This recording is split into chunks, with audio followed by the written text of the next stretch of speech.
আর করেছি চিকেন চাঙ্গেজি।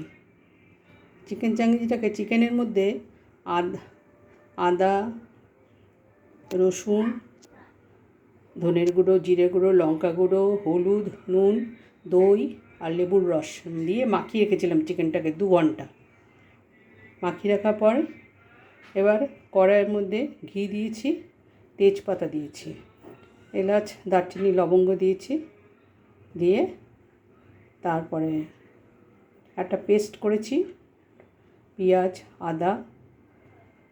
কুচি, আদা, ওগুলো তেলের মধ্যে নাড়িয়ে নিয়েছিলাম। পেঁয়াজ, আদা, টমেটো সব, ধনের গুঁড়ো, জিরে গুঁড়ো সব তেলের মধ্যে দিয়ে ওটাকে নাড়িয়ে নিয়েছিলাম। নাড়িয়ে যখন নরম হয়ে এসেছে তখন নামিয়ে রেখেছিলাম। দিয়ে ওটা মিক্সার গ্রাইন্ডারে পেস্ট করেছি। এবার চিকেনে কড়াইয়ে তেল দিয়েছি, তেজপাতা দিয়েছি, এলাচ, দারচিনি, লবঙ্গ দিয়েছি।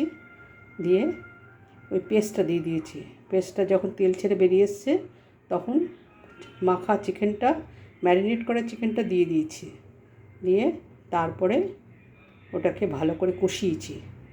কষানোর পরে বেশ জল ছেড়ে এসছে, কেন দই মাখিয়েছি তো, জল ছেড়ে এসছে। দিয়ে তারপরে তোমাদের একটু গরম জল দিয়ে এটাকে চিকেনটাকে সেদ্ধ করেছি। নামার আগে ঘি, গরম মশলা দিয়ে নামিয়ে রেখেছি। চিকেনটা ঠিক এরকম দেখতে হয়েছে। এটা হচ্ছে চিকেন চাঙ্গেজি।